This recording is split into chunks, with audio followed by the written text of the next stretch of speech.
Nagsayaw si David. Nagkaganon po siya. Biruin nyo, ay talagang in-all out niya sa Panginoon yung buhay niya. Amen? So si David po, when it comes to worshiping the Lord, first po si Lord sa kanya. At pagsasabi na I love you, ay hindi po siya nahihiya. Nahihiya po ba kayo magsabi na I love you sa Lord? Hey, praise God. Salamat, 5 kanina hindi nahihiya. Nahihiya ba kayo? No. Amen. Verse 1 says, I love you, Lord. Why? Do David have the reason? Yes, you are my strength. Amen. Meron pong reason si David na magsabing, I love you, Lord. I love you, Lord. You are my strength. Ikaw ang kalakasan ko. Na-enumerate ko na ho ang problemang dumaan kay David. At kaya may reason siya, Lord, lahat ng mga dinaanan ko nitong 2010, Lord, yung kalakasan galing sa iyo. The Lord is my rock. Alam na po natin ang meaning niyan. Na-explain ko na po sa inyo. When talk about rock, it is, strong foundation. My fortress. Ano yung fortress? When you are in need, in trouble, sa fortress, doon pumupunta yung mga may trouble. At walang makakagalaw sa kanila ron. Amen? Refuge din ang tawag yan. My Savior. Sabihin natin, my Savior. My Savior. Do you have a reason na magsabing, I love you kay Lord? Yes, He's your Savior. Sino ang niligtas dito ng Lord na maraming beses? Amen. Amen. Ang pinaka-turning point sa buhay ko na niligtas ako ni Lord, nung lumipad ako sa motor. Yan o, isa yan. Paglagpak ko, litulapid ang bagsak ko, buti hindi tumama yung ulo ko. Buhay pa rin po.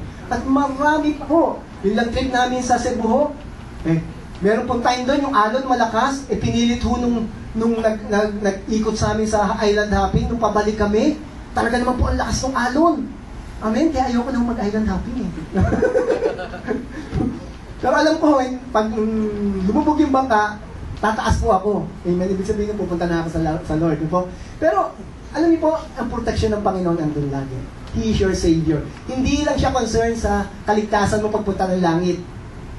Sigurado na yun eh. Pag tinanggap mo ang Panginoon bilang Panginoon tagapagligtas, sigurado ka na sa langit. Sinisiguro din po ng Lord yung protection mo dito sa mundong ito. Kaya nga po, pag lilipad yung aeroplano o pababa o nasa tuktok na, sinasabi ko, Lord, hindi naman ito babagsak. Kasi marami ka pang pagagawa sa amin. Marami pang gagawin. Amen? At lumalanding naman po ng safe. Hindi po dahil magaling yung piloto. Amen? Magaling po ang ating Panginoon. Palakpakan natin siya. Siya ang ating Savior. Remember that. Sabi rito, my God is my rock. So, ano sinunod niya? In whom I find what? Do you want protection? You found protection last year, amen? Ang dami ng protection na ginawa sa atin ng Panginoon sa buhay natin, lalo na 2010. Sabi niya rito, because God is my rock, I find protection in Him. He's my shield, the strength of my salvation, and my strong hope. Palakpakan po natin ang ating Lord. That's why another Psalm ang pag-uusapan natin. Psalm 116 verse 1 and 2. Another person naman na sinabi ng psalmist, I love the Lord. Amen? Naituro ko na ho yata sa inyo last time to. Itong 116, 117, 118. Puro I love the Lord dito eh. Open your Bible, makita nyo po, laging umpisa no, I love the Lord. Ang title ng kantang ito, I love the Lord. I love the Lord. Why?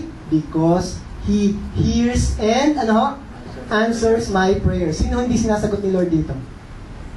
Amen? Lahat tayo, sa walang nagkata, sinagot na kayo ng Lord. Minsan nung kasi ang sagot ni Lord, hindi. Amen? Sagot po pa yun? Opo. Hindi, dahil hindi para sa iyo yan. Hindi makakasama sa iyo yan. Kaya si Lord po, wag mo lang sabihin, ang Diyos man, hindi sumasagot. Kaya lang, hindi ayon doon sa gusto mo mangyari. Marami pong nagpe-pray, gusto nila, yung sagot na makita nila, yung pinag-pray nila. Kung hindi mo nare-receive isang bagay na pinag-pray mo, ibig sabihin ng Panginoon, hindi para sa iyo yun. At makakasama sa iyo yun. At pangatlo, may mas maganda para sa iyo.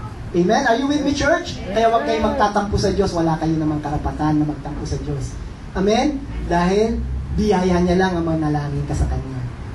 Are you with me, church? Amen. So sabi rito, I love the Lord because He hears and answers my prayers. Tingnan nyo na lang po. Kung lahat ng prayers ninyo sasagutin ng Lord, baka magsisi kayo. Amen? Remember po yung sa Bruce Almighty, i-email mo na lang, At ni Auto Yes ni Bruce Almighty yung sagot. Ano nangyari? Natatandaan yung movie niyon? Lahat ng email niyo sa akin dahil ako, sabi niya, hindi naman siya taga Almighty, tumayo lang siya sa position ng Diyos. Maganda ho yung lesson na yun ng pelikulang yun eh. Inoto, yes niya lahat. O lahat ng email na prayer ng mga tao, sagot ko yes. Anong nangyari? Chaos po. Dahil iba doon, hindi makakabuti sa tao. So, salamat sa Diyos na meron po siya sagot na wait. Sino po yung wait na sagot? Minsan mahirap maghintay. Pero ang Diyos po, sumasagot. Ibig sabihin niya, wait, hindi pa ngayon. Dahil kung bibigay ko ito sa iyo ngayon, baka mapahama ka pa. Pero gusto ko ibigay sa iyo yan. Gusto kitang pagyamanin. Is 2011. Amen? Ngayon, kung hindi ka pa ready, gagawin ko 2012 yan. Amen? Yung mga pinagpe-pray natin, so yung wait, sagot po yun. Ang maganda po rito, tanggapin natin yung sagot ng Diyos. Kaya po si David, at yung psalmist, tanggap na tanggap niya, sabi niya, I love the Lord because He hears and answers my prayers. At lahat po sa atin sinagot ng prayer. Lalo-lalo na yung kailangan mo. Amen? May mga needs tayo ng 2010, sinagot ni Lord. Amen? Yung church natin last year, di po ba, medyo nagkaroon ng problema sa ating rent? At sinabi ng Lord, hindi na mangyayari yan. And we continue to declare na yung rent natin ay patuloy na updated. Amen? Palakpakan natin ng Lord. Amen. And God will transfer us into a much bigger place. Are you with me, church? Amen. Kasi mag-expire na po nga, contract na naman natin sa November dito. And let's pray. Anong gagawin ng Panginoon sa atin? Are you with me, church? Amen. I love the Lord because He bends down. Ito po maganda eh. Hindi lang siya nakikinig, tapos ang layo. Sabi ni Lord, because He bends down and listen. He don't just listen from afar. Sabi ho dito na psalmist experience niya, ang lapit sa kanya ng Diyos. Ang maganda pa ho, mas naging malapit sa atin ng Diyos kasi sa Panginoong Jesus. He came down to be near. Amen? And when He went up, He goes to the Father, seated at the right hand of the Father. He's still our mediator, our intercessor. He's still concerned. That's why He left the Holy Spirit. At ang Holy Spirit, hindi lang po nandito, He lives in us. When we pray, we have the Holy Spirit in us who help us, who guide us, who strengthen us. Ang maganda ko yan dito, He bends down. May example po ba sa Bible, naalala ko lang, nung meron nung nagsabi sa Panginoon na isang may karamdaman, sabi niya, Lord, kung gusto mo akong gumaling, pwede bang gumaling ako? Ang sabi ng sagot ng Panginoon, ang sabi nung evangelist, nung writer, he opened his hands wide, no? Ang sabi niya, I am willing. Tinawag niya po yung may karamdaman. At hindi niya lang po, basta-basta sinabi, oy, magaling ka na. Dahil nandidiri siya, meron pong ketong eh. Binuksan niya yung kamay niya, open hands, iyaya niya. And I believe, kung dadagdagan niyo, pwede niyang niyakap yun. At binulong niya rin, willing na po. Yun po yung Diyos natin, pag nagpe-pray tayo. Di ba lagi nakikinig? Di po rito pag nagpe-pray, na malapit sa Kanya ang Diyos. Alam po niyo yun. Amen? Kung feel mo minsan malayo, baka ikaw lang yung feeling mo malayo. Ang Diyos po, laging nakikinig. Kahit bulong lang. Naririnig po ni Lord yan. Hinam po. Dinig pa rin po ni Lord. Amen? Palakpakan po natin ang ating Lord. I will pray as long as I have breath. May hininga po ba kayo? Amen. Sabi ko, ang magandang lesson dito makita natin, love na love ko si Lord at magpe-pray ako sa Kanya hanggang may hininga po.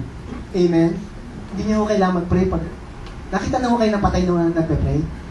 Nakaganin lang po siya, ano po? Mukha mo ko akong patay? Hindi po siya nakaganon. Kasi hindi na kailangan mag-pray. Buhay po ba mga kasama ko rito? Amen. Mag-pray po tayo. At magsabi ng, I love the Lord. I love the Lord. Ayun, sige, lakasan natin. Praise God, parapakan po natin ang ating Panginoon. Ito po yung puso ng Bible, kaya ayoko pong alisin. John 3:16. Ang nagsalita po nito si Lord Jesus. Kinuha ko po yung Message translation. Ang ganda po kasi. John 3:16, alam natin, for God so loved the world that He gave His only begotten Son, that whoever believes in Him will not perish, but have everlasting life. John 3:16. Lagi na sinasabi, ang bata pa tayo. Ito po yung sabi ng Message. This is how much God loved the world. Much more. This is how much God loved the world. He gave His Son. Yun na po yung pinaka-precious na binigay ng Diyos. His Son. How much? He gave His Son. His one and only Son. Wala pong kapalit yun. Amen? That is how much. Kaya sabi ng writer ng Hebrews, if He gave His Son to you, hindi niya ipinagkait ang kanyang anak sa iyo, ano pa yung pangangailangan mo? Hindi na yan. Yan pa kaya hindi niya ibibigay, binigay niya na yung pinaka sa kanya, yung so much sa kanya, binigay niya. And this is why. Bakit niya binigay niya yung Son? This is why. So that no one need to be destroyed. No one need be destroyed. Galing po ito sa Diyos. Ayaw ng Diyos na mapahamak ang tao. Kaya nga gumawa siya ng daan para hindi mapahamak ang tao. Yun ang Panginoong Yesus. Kaya kung gumagawa ka ng paraan para hindi mapahamak at hindi kasama ang Panginoon dyan, baliwala lahat ng ginagawa mo. At yung ginawa ng Panginoong Yesus sa krus ng Kalbaryo, hindi mo ina-acknowledge sa buhay mo, itinapos niya, baliwala po lahat yun. Kasi po, ang reason, kaya mahal na mahal ka niya, binigay niya anak niya, at ang reason nun ay para hindi ka mapahamak, that no one need be destroyed. Pastor Ripe, bakit meron pa rin mga napapahamak? Sabi kasi dito, by believing in Him. So you have a choice. And that choice, nilagay sa inyo ng Diyos. Amen? You have a choice that believing in Him, anyone can have a whole and lasting life. You want a whole and lasting life? Yeah. You have it already. Amen? Amen. Because you have the Son. That's the reason why. Ang gusto ko lang makita sa inyo, may reason ka bang magsabi ng I love you more sa Panginoon? Yes. He loves you so much. Hindi ko tumigil si John dito. Alam ko, si John na nagsulat nito, kaya John 3:16. Pero nagsabi po rito, si Lord Jesus Christ, kinote lang ni John. Ang pinasabihan po rito, reliyosong tao. Tingin niyo po, meron ng pag-ibig sa Diyos, pero sabi niya, mas mahal ka ng Diyos. Ito pa ang sabi ni John sa mga sinulatan niya. 1 John 3, verse 1. See how very much. Kanina lang ako sabi ni John, how much. Dito sabi, how very much our Heavenly Father loves us. For He allows us to be called His children. So this is not your right. You were given just the right. Sabi sa John 1:12, but as many as received Christ, they were given the right to become children of God. So hindi mo to privilege. You were just given the privilege. Pwede po, di po ba? Hindi sa mapunta to. Pero mahal na mahal ka ng Diyos. Very much ang sabi rito, na pag maibig ng Diyos, He allows us to be called His children. And we really, what? Are. Meron po ba mga anak ng Diyos dito? Amen. 5 lang kami. Meron po ba? Amen. Amen. But the people who belong to this world don't know God. Amen? So, they don't understand that we are His children. Kaya hindi kayo maintindihan ng iba sa labas. Anak ng Diyos, anak ng Diyos. Kasi po wala pa silang relasyon sa Panginoon. Darating po ang panahon, magkakaroon din relasyon sa Panginoon yan. Ang mahalaga, ikaw ngayon. Mahal na mahal ka ng Diyos, very much. At dahil sa pagmamahal niyang ito, makita natin dito, anak ka niya. Kaya walang magmamalaki po, ano, anak mo nga ako eh. Hindi po, it's just a privilege. Binigay lang po sa atin ito. Amen? Pwede pong hindi sa atin. Pero purihin ng Diyos, nasa atin ngayon. Mga anak tayo ng Diyos. Amen? Is it hard to love the Lord with these truths? Sabihin ko po sa inyo, ang sagot niyo ay, hindi, it is not hard to love the Lord. Ito po ba sagot ninyo? Amen? Yan po ba ang kausap? Ito po ba sagot natin? Amen! Yan po sagot natin. And here's the good thing.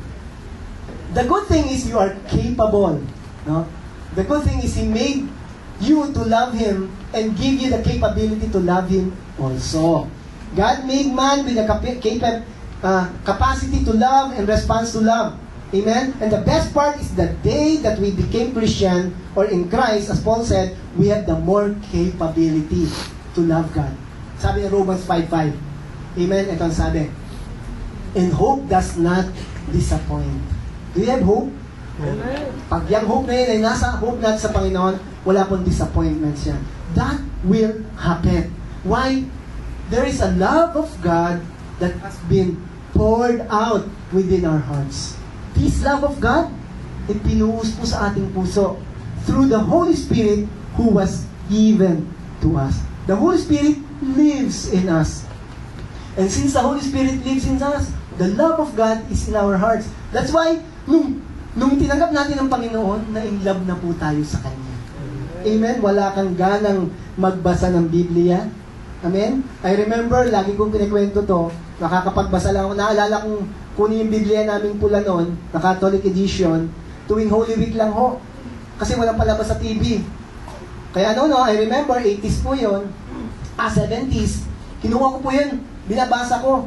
Pagtaas ng Holy Week, andun na naman po yun, nakatabi na naman ho yun doon. So, wala akong pagnanasa na ibigin yung salita ng Diyos o ibigin ng Diyos. Although alam ko may Diyos. Pero nung nagkaroon ako ng relationship sa Lord, tinanggap ko siya bilang Panginoon tagapagligtas, doon po nabuo yung relationship. Nagkaroon ako ng pag-ibig sa Kanya, ngayon love na ako, gusto ko nang pumunta sa church. May time po nun, sinasabi ko pa, ayoko nang umalis sa tuwing Saturday ko kasi rin ang fellowship namin nun eh. Ayoko sana tuwing Sabado na lang lagi. Parang doon lang ako dun sa fellowship. Amen? At gusto ko magkantahan. Di po ba? Gusto mo laging doon sa fellowship at gusto mo yung Word of God, amen, na laging binabasa, nabuo yung pag-ibig ng Diyos. Hindi dahil sa iyo yun, dahil kung ikaw lang tunay na tao, amen, aayawan mo, i-reject mo yan. Pero nung nag-desisyon kang tanggapin ng Panginoon bilang Panginoon tagapagligtas, nagkaroon ka ng pagnanais at pagnanasa na umaten sa church. Amen? Kayo, pwede kayo pumunta ng SM Center eh. Ang traffic naman, sa South Mall na nga lang ako magpupunta. Ang traffic ko sa atin ngayon dito eh, hindi na ako pupunta dyan. Alam ko may ginagawa dyan, mamamasya na lang ako sa mall. O tutulugan ko na lang, umuulan-ulan pa naman kagabi. Di po ba? Pero andito po tayo. Yung reason na yun, pag-ibig mo sa Diyos. Amen? Mahal niyo po ang Diyos, kaya kayo nandito. Amen? Amen. Hallelujah, palakpakan natin ang Lord. Hallelujah. Tapos magbabasa ka na ng Bible. Pupunta ka pa rito sa church, mag-worship ka, kasama yung worship team. Okay? Tapos makikinig ka ng salita ng Diyos. Makikinig ka kay Pastor Ripe. At pag uwi mo, i-apply mo kasi mahal mo ang Panginoon. Bakit? Yung pag-ibig ng Diyos, binuo sa puso mo. Pati pagsunod. Dati ayaw mo na matatapakan ang iyong ego. Eh ngayon, willing ka na. Bakit? Kasi tinanggap mo ang Panginoon eh. Minamahal mo na siya. Ang Holy Spirit, nanahanga sa iyo. Kaya pala sa Galatians 5:22, hindi ko po pwedeng hiwalay ito, dahil ang tawag dito is fruit of the Holy Spirit. Sabi dito sa Galatians 5:22, but when the Holy Spirit controls our lives, paano ka ba i-control ng Holy Spirit? Kung tinanggap mo ang Panginoon bilang Panginoon tagapagligtas, tinanggap mo na rin ang Holy Spirit. The Spirit of Christ, which is the Holy Spirit, dwells in you. You are His temple, the temple of the Holy Spirit. And He controls you. Siya na ang driver ng buhay mo. He will, sabi rito, the Holy Spirit na nagkocontrol ng buhay natin, He will produce this kind of fruit. You will not produce it. Ay, kailangan maging loving ako. Hindi. Kung nasa yung Holy Spirit, magiging loving people ka. Loving person ka. Kaya ang Holy Spirit nandito sa church natin, loving church ito. Palakpakan natin ang Panginoon. Amen? He will produce this kind of fruit where?